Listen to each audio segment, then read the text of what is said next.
राजधानी मुंबईच्या दिशेने निघाला मराठ्यांचा जनसागर। जरांगेंची पदयात्रा शिरूरच्या गेवराई शहरात मुक्कामी।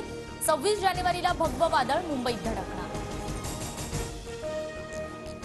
मागासवर्ग आयोगातर्फे 23 जानेवारीपासून युद्धपातळीवर सर्वेक्षण होणार। यंत्रणा सज्ज ठेवा, गावोगावी दवंडी द्या, नोंदी न सापडलेल्या गावात फेरतपासणी करा। मुख्यमंत्री शिंदेंचे बैठकीत निर्देश।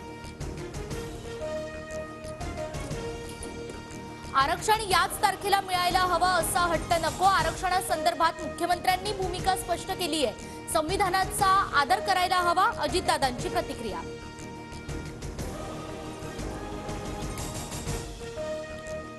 अजितदादा राजकारणात कुठून आले, त्यांना पहिल्यांदा तिकीट कुणी दिलं? अजित पवारांनी वयावरून केलेल्या टीकेवर शरद पवारांचा खोचक सवाल।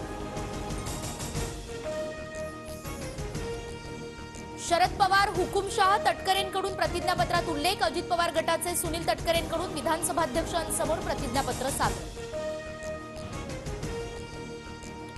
शरद पवार ठराविक लोकांचंच ऐकत असल्यानं दादांना राष्ट्रीय अध्यक्ष केलं। अजित पवार गटातील अनिल पाटलांचं वक्तव्य।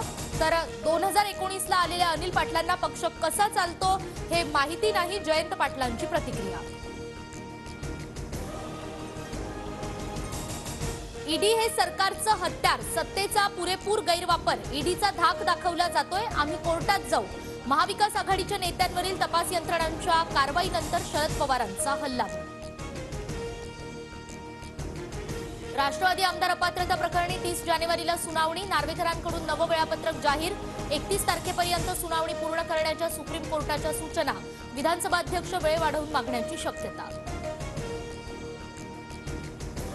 शिवसेना आमदार अपात्रता प्रकरण, ठाकरे गटाच्या याचिकेवर 22 जानेवारीला सुप्रीम कोर्टात सुनावणी। सुनील प्रभूंची शिंदे गटाच्या आमदारांविरोधात याचिका।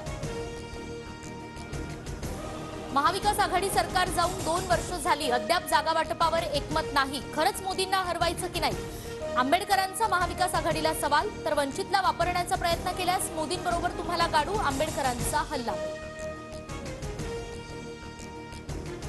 उद्धव ठाकरेंना राम मंदिर सोहळ्याचं निमंत्रण। स्पीड पोस्टनं ठाकरेंना निमंत्रण मिळाल्याची माहिती। 22 जानेवारीला अयोध्येत जाणार की नाही, उद्धव ठाकरेंच्या भूमिकेकडे लक्ष।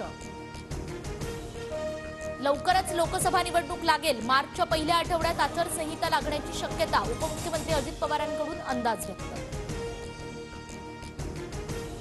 22 जानेवारीला राज्य सरकारकडून सार्वजनिक सुट्टी। मुंबई विद्यापीठाच्या 14 परीक्षा लांबणीवर। पुढील परीक्षा 31 जानेवारीला घेतल्या जाणार। राम मंदिर सोहळ्याचा उत्साह, संपूर्ण अयोध्या नगरी सजली। राम मंदिराच्या मुख्य प्रवेशद्वाराला विविध रंगी फुलांची आकर्षक सजावट। देशभरातून भाविक अयोध्येत दाखल।